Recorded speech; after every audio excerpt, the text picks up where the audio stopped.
Сәлеметсіздер ме білім алушылар, сабақ бастар алдымен бірімізге сәттілік тілейік. Ол үшін жұптасыма қарама қарсы тұрып, саусақтарымды жұптастырып, мынадай тілекті тілейміз. Мен сізге үлкен табыстар тілеймін. Мен сізге үлкен табыстар тілеймін. Енді өткен тақырыпты бекітейік. Өткен тақырыбымыз нәруызда тақырыбы болатын. Өткен тақырыпты бекіту үшін біз мына тақтадағыдай ойын ойнап көрейік. Ол үшін біз қазір топты екі командаға бөлейік. Бізде бірінші қатар бірінші команда болсын, бұл команданың атын алғырлар деп атайық. Екінші қатардағы команда екінші команда болсын, бұл команданың атын тақырлар деп атайық. Енді ойының ережесімен таныстырып кетейін. Бізде жалпы 3 категория берілген тақырып бойынша нәруыздың құрамы, нәруыздың құрылысы және нәруыздың қасиеттері деп аталады. Және әр категорияда 3 сұрақтан берілген өздерінің ұпайлары бойынша. Әр дұрыс жауап берілсе, сәйкес ұпай беріледі. Жауап беру үшін әр команданың білім алушысы қол көтереді. Ал егер жауап дұрыс болмаса, келесі команданың ойыншысы жауап беруге болады. Ойынымызды бастайық. Бірінші командадан бастайық. Бірінші команда таңдасын. Категория және сұрақ. 200. Екінші категория. Бірінші. Нәруыздың құрамы 200 деген сұрақты таңдап тұрмыз. Қарапайым нәруыз қалай аталады? Амин қышқылы. Амин қышқылы. Өкінішке орай дұрыс емес. Екінші команда жауап беріп көрсін. Ақуыз. Өкінішке орай тағы да дұрыс емес. Дұрыс жауабын қарайық. Протеин деген ақуыз екен. Нәруыз қасиеттері. Жақсы. 200. Нәруыздың қасиеттері 200. Жақсы.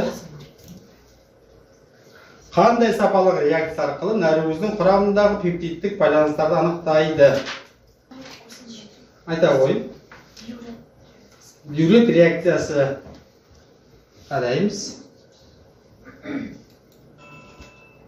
Бюрет реакциясы арқылы екен, жарайсың. Дұрыс болды. Сонымен бізде бірінші командаға ұпай беріледі. Алғылар командасы 200 ұпайға иеленді. Нәруыздың құрылысы 100. Нәруыздың құрылысы 100-ді таңдады. Бірінші команда. Қарайық. Нәруыздың бірінші реттік құрылымы қалай түзіледі? Полипептидтік. Полипептидтік байланыс дейді, қарап көрейік. Дұрыс жауабы. Амин қышқылдары қалдықтары ретті полипептидтік байланыстар арқылы түзе байланысады екен.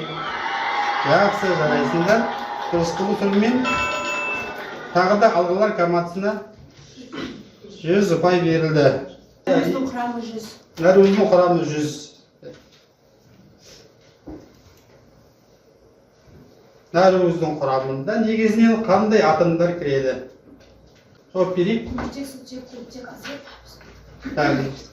Жақсы, қара көреміз. Көміртек, сутек, оттек, азот. Жарайсың, өте жақсы. Дұрыс болды жауабымыз. Жауап дұрыс болды.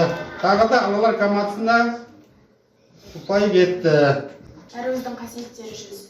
Нәруыздың қасиеттері 100. Нәруызға тән негізгі химиялық реакция қандай?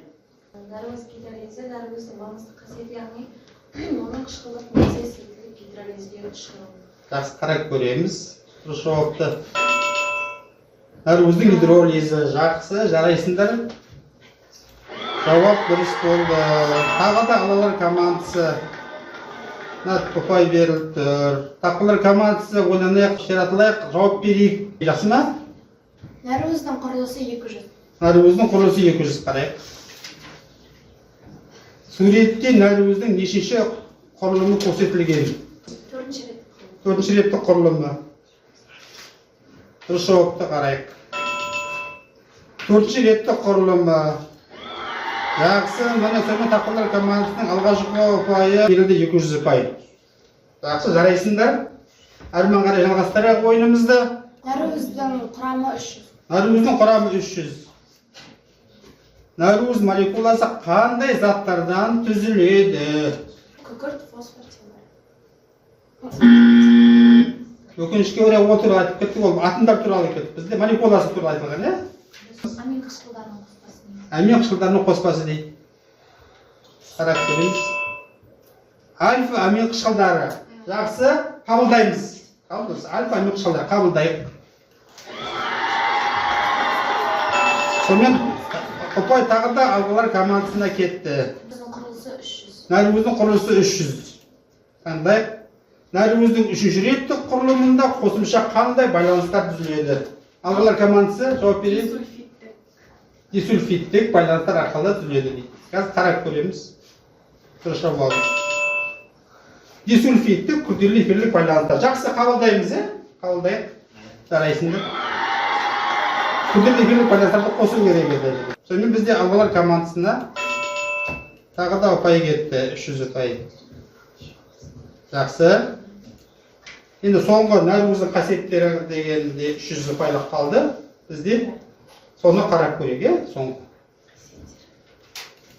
сұрақты. Нәруыз денатурациясы деген қандай құбылыс? Айта ғой, жақсы. Екінші, үшінші, төртінші рет құрылымы бұзылады. Қараймыз. Екіншілік, үшіншілік және төртіншілік құрылымдарының бұзылуы.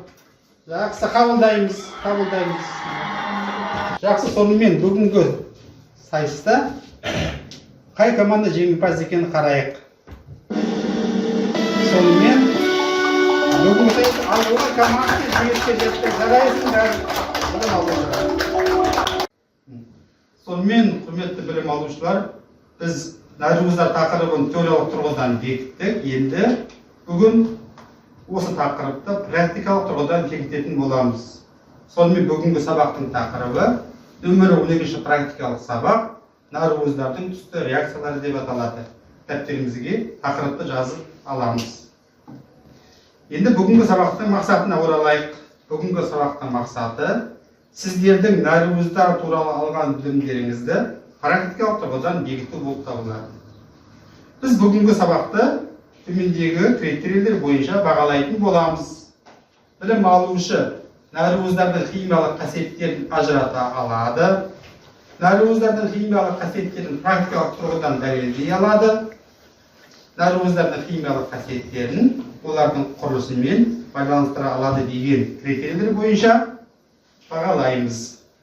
Жұмысты бастамас бұрын дәптерлеріңіздегі қауіпсіздік ережелерін тағы да пысықтап аламыз да қайталап журналға қол қоямыз. Сонымен, құрметті білім алушылар, бірінші жұмысымызға келейік. Бірінші жұмысымыздың аты биурет реакциясы деп аталады. Бұл реакцияны алдымен мен сіздерге көрсетейін.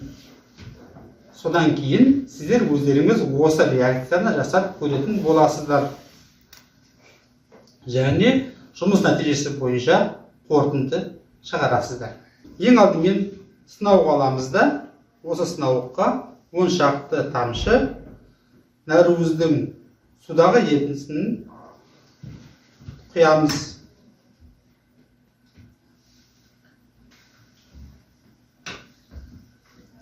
Осы ерітіндінің үстіне натрий гидроксидінің 10% ерітіндісінен тағы да 10 шақты тамшы тамызамыз.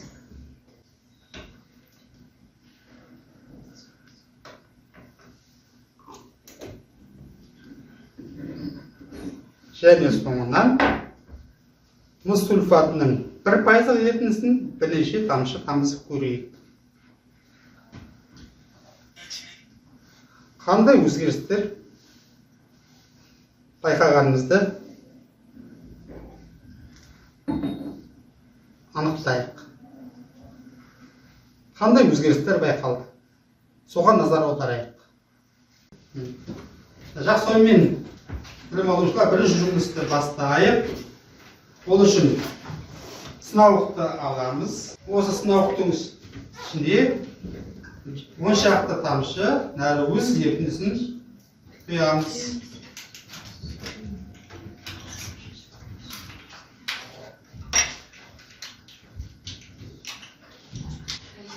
Жақсы. Тағымыз құйып алсақ, енді осының үстіне сонда мөлшерде,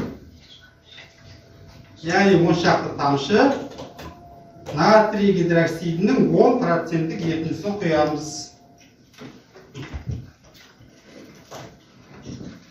Мыс сульфатының 1% ерітіндісін аламыз да, пипетканы қолданып, түзілген ерітіндіге бірнеше тамшы тамызамыз. Қандай өзгерісті байқалды, соған назар аударамыз. Түсі өзгерді. Қандай түске өзгеріп жатыр? Ашық, күлгін түске өзгеріп жатыр. Жақсы, жарайсыңдар. Осы жұмыс бойынша енді қорытынды шығарайық. Сонымен білім алушылар, осы бюджет реакциясы арқылы біз қандай байланысты анықтадық. Жақсы, айта қой. Жарайсын, біз осы бюджет реакциясы арқылы біз наркозның құрамындағы пептидтік байланыстарды анықтайды екенбіз.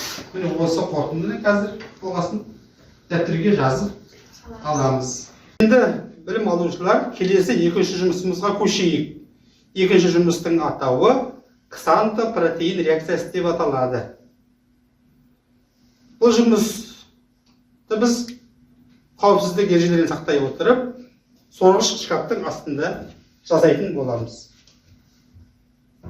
Ең алдымен сынауға наркоздің судағы ерітіндісінің 10 шақты тамшысын тамызамыз.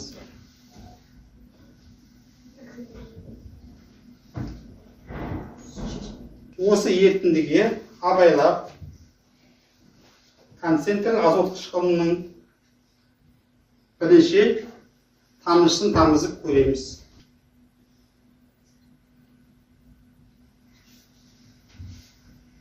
Ерітіндіні абайлап қыздырамыз.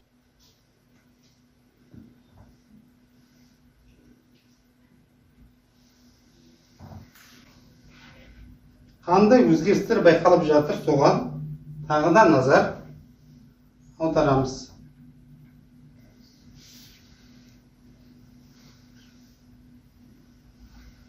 Түсіне назар аударайық. Осы жұмыстың нәтижесі бойынша қорытынды шығарамыз. Яғни ксантопротеин реакциясы арқылы наркозның құрамындағы қандай заттарды анықтайтыны туралы қорытынды шығарамыз. Сонымен бүгінгі жұмысымызды практикалық дәптерге безендірейік және қорытынды шығарайық. Биурет және ксантопротеин реакциялары белоктардың сапалы реакциялары болып табылады. Биурет реакциясы белоктардың құрамындағы пептидтік байланыстарды анықтайды екен. Енді келесі екінші жұмысымыз арқылы біз нені анықтадық? Ксантопротеин реакциясы арқылы бензол молекуласы. Жақсы, жарайсың, дұрыс. Үшінші қорытындымыз ксантопротеин реакциясы арқылы біз белоктардың құрамындағы бензол сақиналарын анықтайды екенбіз. Сонымен, құрметті білім алушылар, бүгінгі сабақ аяқтамас бұрын бүгінгі сабақтың қорытындысы бойынша өзім бағалайын. Ол үшін мен квизис қосымшасын қолданайық. Дәл қазір сіздерге сілтеме жіберді, сол сілтеме арқылы сіз өзіңіз смайликтер арқылы бағалап көріңіз. Бастаймыз. Өзін-өзі бағалау нәтижесін қарайтын болсақ, 11 бізде білім алушы өзін өте жақсы бағалаған екен. 3 білім алушы жақсы бағалаған. Жалпы өзім бағалауым жақсы дәрежеде болып тұр екен. Жарайсыңдар. Сонымен құрметті білім алушылар, бүгінгі сабақтың қорытындысы бойынша, сабақтың басында айтылған бағалау критерийлері бойынша біз 3 критерий бойынша да өте жақсы бүгінгі сабақта игілік деп қорытынды жасаймыз. Өте белсенді қатысқан білім алушыларға алғысымды айтамын. Қалғандарымыз да сабаққа осылай белсенді қатысуға тырысайық. Бүгінгі сабақ аяқталды. Сау болыңыздар.